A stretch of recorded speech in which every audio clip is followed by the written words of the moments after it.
Got a bunch of, God, I don't know what era or what, how old these planes are. They're lined up here together, these biplanes. I thought it'd be a great video just to walk along here and show you all. And that video with the, talking about the Russian airplane, the radial engine, well, there you can see a radial engine up close, how the pistons are all in a circle opposing each other. And this plane has obviously Navy markings on it, and I don't know how that all works out. Beautiful airplane.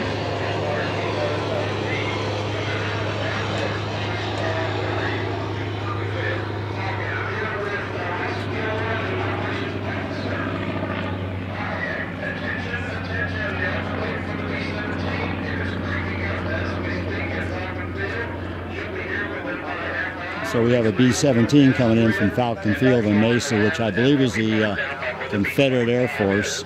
Also, I was remiss before when they spoke. There are 6 beautiful Stearmans here.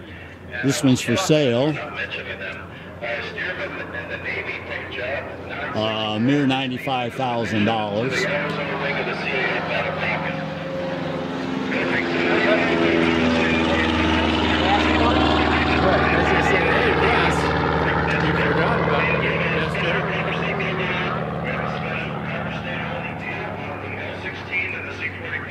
Is there any reason all these planes are blue and yellow together? Well, they're typical Army and Navy World War II colors. So these were World War II type aircraft? Yeah, these were primary trainers. This is a U.S. Army Air Corps airplane that I'm leaning on. The next 3 are Navy. The 181, the blue one in the back, actually flew at Thunderbird 2, Scottsdale, during the war. So that's what it is. It's just not you guys are a bunch of buddies or something like that. Well, we are that. But you are that, but I mean, they're just the original colors and stuff like that. And of course, that really shows up because they were training aircraft, obviously. Yeah. They had all kinds of different color schemes and on stuff them. like that. Every outfit kind of came up with their own thing.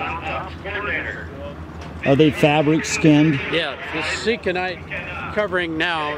Back in those days, it was linen, Irish linen. It was linen, was it? They didn't hold up as well. This material holds up a lifetime. So. And you heard the gentleman pounding on the wing. I'll show it here.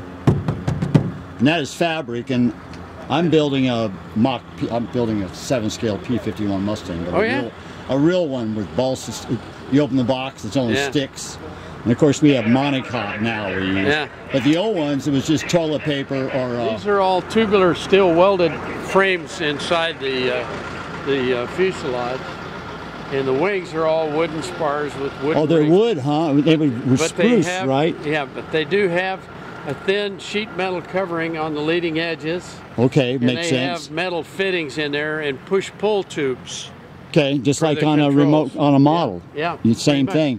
Very similar. Fly-by-wire, basically. Is not well, really no, that's electronic. That that is when they say fly-by-wire, not by fly-by-cable. A computer telling.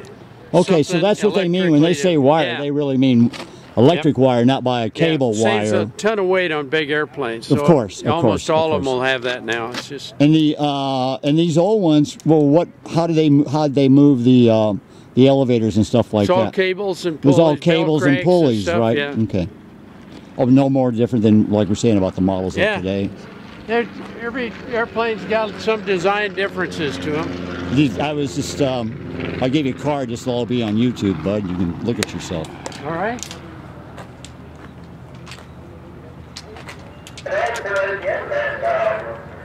And here's the same thing, just in gray then, right? Like we were talking about. These two were based at Navy Glenview, Illinois.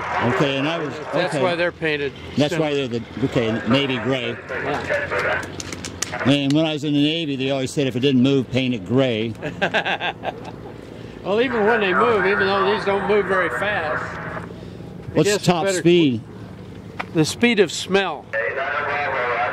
We go about 105 miles an hour, about 95 knots.